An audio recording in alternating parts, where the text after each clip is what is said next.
E.T. here. Check the comment section below for documentation information. This here is Willie Meehan. His real name is Eugene Walcott, and he's likely somebody you never heard of. Yet he fought the best heavyweights of his day, also people lighter. He fought Harry Wills, Harry Greb, Fred Fulton, Tommy Gibbons. The list goes on, and he beat a considerable number of them. He beat the great Sam Langford. And listen to this. He beat, Meehan did, a prime Jack Dempsey. That was right after Dempsey had disposed of almost every one of the challengers to Jess Willard's heavyweight title, and it was only weeks before Dempsey ripped apart Willard to become champion himself. Yet despite beating Jack Dempsey, not just once but 2 times, and earning a draw in 2 others, Meehan would never be taken seriously as a title challenger. Now stay with me to hear the likely reasons for Meehan's ring success and his failure to be taken seriously as a contender. Willie Meehan was known to never train, never eat properly. His physique as a heavyweight, as you can see, gives testimony to his condition. It was 1909 when Meehan turned pro. It was in San Francisco, California, and he began, believe it or not, as a flyweight. He won most. Willie Meehan was and remains boxing's #1 anomaly. In 1918, the New York Sun wrote this, and I'm quoting, "Meehan is so fat that blows make no impression upon him, and he is so awkward that even the cleverest of opponents cannot figure out a way to reach him effectively. He is far from being the easy mark that he looks." Unquote. Although Meehan stood 5 feet 9 inches, pretty short for a heavyweight, and weighed as a heavyweight around 190, 195 pounds, much of it fat, he was nonetheless lightning quick. He was very clever in his moves, and he was full of tricks, and he was able to absorb a great amount of punishment. That was something that Harry Greb found out. Now, he decisioned Meehan in 1917, not long after Meehan did the same to Dempsey. The Philadelphia Ledger talked about the Harry Greb-Meehan encounter, and I'm quoting, "Meehan ducked, dodged, slapped his opponent on the ears with an open glove.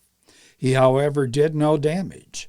Greb, on the contrary, decorated the fat, ungainly heavyweight, leaving the latter's right eye partly closed and his nose and lips bleeding at the finish." And they went on to say, Meehan's grotesque style and the ability of such a fat man to stand the terrific pace made a hit with the crowd. He was forgiven for his shortcomings because he, Meehan, boxed at top speed and gave the crowd his best. Harry Greb, remember, is the man Jack Dempsey always avoided. He never again fought the Frisco fat boy, Willie Meehan. In 1919, Willie beat the great Sam Langford. Now, he's considered today the greatest of the uncrowned heavyweight champions, and perhaps the best pound for pound ever. Now, this was when Sam was a bit past his prime and himself pretty fat. Nonetheless, he's Sam Langford. The San Francisco Chronicle put it this way, and I'm quoting, "Willie kicked the pudgy Langford around the ring, punching him as you would thump a bass drum." Unquote. And weeks later, Willie decisioned the equally dangerous Jeff Clark. Jack Dempsey fought Meehan 5 times, and that was when Jack was about at his best in 1917 and 18. Now, all the fights went the 4-round distance. Jack lost the first one. He won the second. He drew with Meehan for the next 2 fights. And then, just months before Jack takes the title, Jack lost to Meehan again. Dempsey, in his autobiography, wrote about Meehan, and I'm quoting Jack. Meehan was a clown fighter. He looked like pure blubber, but he was damn good. Dempsey said about their last fight, that was in September of 1918, that Willie, now a seaman, is in the Navy, had trimmed down, and we slugged away at each other, and at the end of the fourth round, neither of us heard the bell. We kept on fighting. Jack goes on to say, Willie got the decision and a roof-raising cheer from the sailors. Now, the decision did not hurt me, says Jack, because it was a benefit fight, and I was too far along to be concerned. Now, Dempsey continued his KO wins over top contenders, knocking out many in the first round until he takes the title. A few months after meeting Meehan, he takes the title July 4, 1919. Now, Meehan discussed that last fight with Dempsey, and he gave the story to the Norfolk Post newspaper in 1921. And I'm quoting Willie Meehan. The Dempsey I beat in our last fight was a far different fighter than the man I met the first time. He had become very ring smart. But one thing remained the same, his bone-crushing punches. He came to Frisco, Meehan goes on, in 1918, fresh from a long streak of quick knockouts, and everybody in town said, well, here's where Willie's going to get his. I made up my mind before that. If he knocked me out, I'd quit the ring. But he did not put me away. I will never forget one punch he gave me.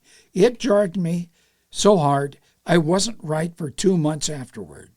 It was like dynamite. Now, I didn't drop, as his other opponents had, but it took the heart out of him, and he let me win on points. Take it from Willie from Frisco. Jack can knock harder than any heavyweight I ever met, and I've boxed them all except Levinsky, unquote. Now, Willie, in this interview, made a startlingly accurate prediction. Now, I'll give you the details in a moment. Now, Meehan's story raises two questions. Question one, why did he not ever get a title shot or even be considered for one? And number two, how did someone who never trained, never ate right, manage to decision men like Langford and Dempsey and hold his own with the best of his day? Well, the answer to the first one, why no title shot, it's very simple. Meehan, though he was able to, confuse a victory from Dempsey, had many, mostly decision losses to men that Dempsey had put away in 1 or 2 rounds. Willie was what's called today a spoiler, somebody who can make it very difficult for top contenders, but he can't really win that many to be considered a top-tier fighter. Think of somebody like Butterbean. The reason for number 2, why Meehan won so many decisions, or almost did, despite not being anywhere near top condition. Well, the reason is that almost all of his fights were in California, usually in San Francisco, when fights were limited to 4 rounds. And what few bouts that Willie fought elsewhere, his management made sure they were limited to 4 and no more than 6. Now, this is similar to Eric Esch, Butterbean, who's known today as the king of the 4-rounders. Anything longer, and Willie probably would have run out of gas. Although Meehan was very durable, he could certainly take a punch. He took Jack Dempsey's best. And he was quick, and he was ring savvy, at least for a few rounds. He's never going to be considered in the top tier. And that, boys and girls, is the story. Oh, wait a minute. One more thing. That Meehan prediction. Willie told several sources, and this was week before Dempsey and Carpentier would have their first $1 million fight. Willie said, and I'm quoting Willie, Dempsey will get Carpentier inside of 4 rounds. A body punch and a chin honker will cause the crash. And that is exactly what happened. And that's the story. Comment below, subscribe, hit the thumb up icon, and tap the bell to be notified of new uploads. Thank you.